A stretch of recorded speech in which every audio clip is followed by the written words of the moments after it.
So Metcalfe helps to pioneer modern road construction in the mid-1700s. Commerce explodes and industrialization ramps up, and by the late 1800s, there's the development of the first things that look like modern automobiles. Then comes the early 20th century and actual automobiles, which really drove the need for roads and the speed at which we could use them. Prior to the advent of the automobile, convenient long-distance travel was really a train thing. Once we had the automobile, suddenly individuals could start hopping in their cars and going from one state to another. And that one state to another thing is really important, especially in American law. It's not always easy to get two states to work together on things like who pays for the construction and where a road is going to go and all of that stuff.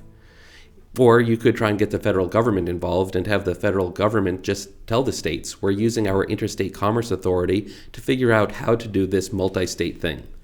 And it turns out either of those things involve complex constitutional issues. Your favorite type of constitutional issues. Exactly.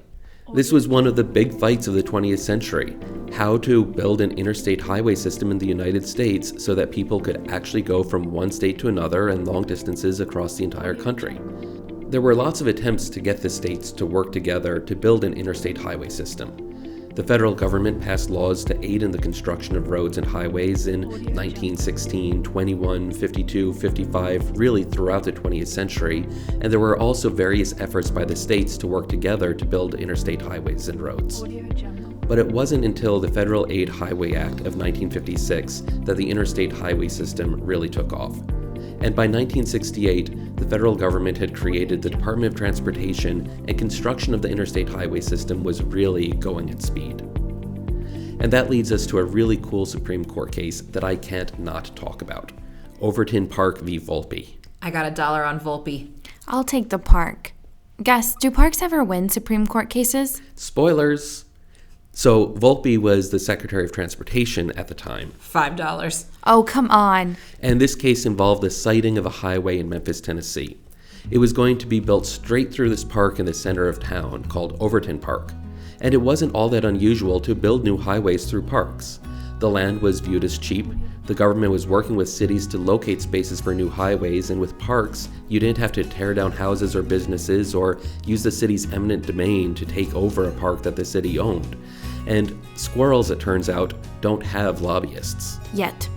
But this citizens group, they were willing to speak for the trees. The Citizens to Preserve Overton Park, they challenged the location of the highway. Why? Well, states and cities and the feds had been running highways through parks all the time.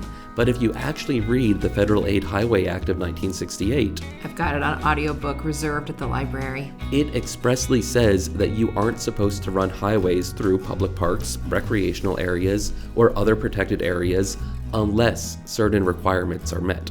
And they weren't met in the case of Overton Park.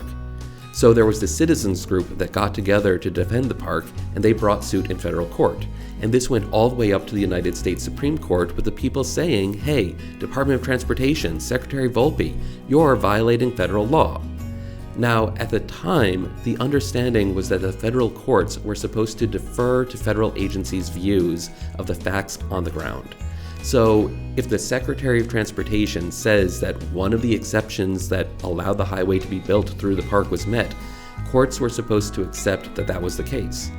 But in Overton Park, the Supreme Court said no. Instead, the court said that agencies need to provide enough evidence for the courts to know that the agencies aren't just making things up, and the Department of Transportation hadn't done that. So the court stopped construction of I-40 through Memphis, and the park was saved. Did anyone else just imagine Warrenberger commandeering a steamroller? And one of the cool things about this case is you can look at a map of Memphis, Tennessee to this day, and you see this highway that just goes into the middle of the city and just stops.